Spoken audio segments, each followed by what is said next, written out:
Okay, everybody, we're going to go ahead and work on our next lesson in our verb conjugation. So here I have my auxiliary verb to love.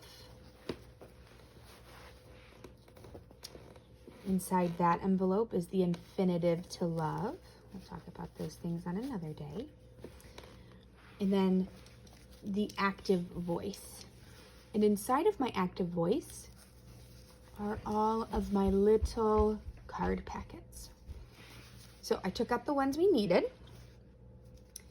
And last time we talked about the present tense of the verb to love. So here I have my singular and plural cards in my first, second, and third person. So for the present tense, first person singular, if we remember we've been practicing our personal pronouns, is I. So for the verb love is I love. Second person, do you remember, is you love. Third person is she, he loves. First person, plural, is we. So with our verb, it's we love. Second person, plural, is you love. And third person, plural, is they love. So that's what we looked at the last time in our first verb conjugation lesson. And we looked at the present tense. Those are things that are happening right now. Well, we're going to look at something called past tense. I'm going to say some things to you. I went to the store and bought ice cream yesterday. I didn't. I wish I did. That would have been lovely. I gardened in my front yard yesterday. I did do that. That's true. My husband and I took a walk with our daughter and our dog this past weekend. I walked down the street. I drove my car to school. When are these things happening? Are they happening right now? I drove my car to school. Well, if it was happening right now, I'd say I am driving my car to school, wouldn't I? So when I say I drove my car to school, that's not happening right now. That happened in the past. That happened already. Okay, so I'm going to put out my little cards here.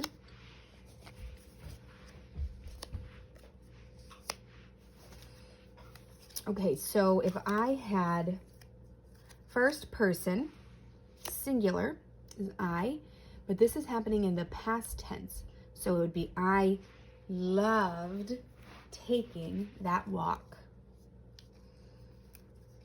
Now, second person, singular is you. You can say you loved going on family vacation with your family. We could say he or she loved eating that ice cream.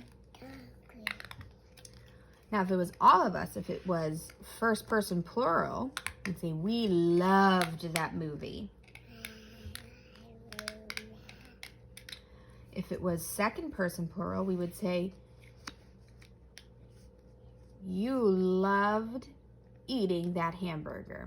I would love a hamburger right now. You loved. And if we were talking third person plural, we'd say they loved that pizza. Oh my goodness. So with the past tense, they loved. What did we end up adding to the end of all of these words?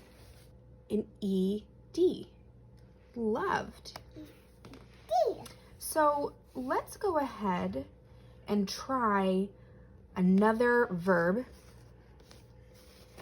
in these places. We're going to do one that's not love. We're going to pick another verb. Yeah, we're going to pick another verb, Em. Yeah. Okay, so let's do the verb walk. So first person singular in present tense means happening right now is I walk. I walk with my friend. Now, if we did second person singular, if I was just talking to you, I'd say you walk with your friend. For third person singular, we would say he or she walks. So for first person plural, you would say we walk to the store. For second person plural, if I was talking to all of you, I'd say you walk to the store. And third person plural would be they walk to the store. So if we were doing first person singular in the past tense, I would say I walked to the store. If it was second person singular, again, that's you. In the past, it would be walked. You walked to the store.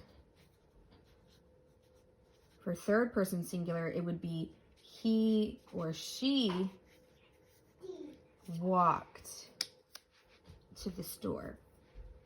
So all we have left is plural for past tense. Plural, first person, past tense would be we walked to the store. Second person plural would be you walked to the store. Third person plural would be they walked to the store. So, as we can see, we have the ED again. Now, there are some verbs that when they go into past tense, we don't add an ED, they change. And I want you to see if you, when you're practicing this and you're trying different verbs, if you find any of those verbs and come tell me how they change. Give me an email, give me a shout, give me a call. Take a picture of your work and let me know what's going on. Okay, so follow-up work, the perfect thing would be to pick your own verbs. You could make your own cards. You could even, if you wanted to, make your own envelopes like this. This is just red felt, and it doesn't have to be sewn like this. I did a lot of pressing and sewing on my seams and designing patterns. But you can also make little nesting envelopes and then card packets to store your present and past tense verbs. Okay, so I really look forward to seeing what you do. I miss you. I think you're all fantastic, and I'll talk to you later. Bye.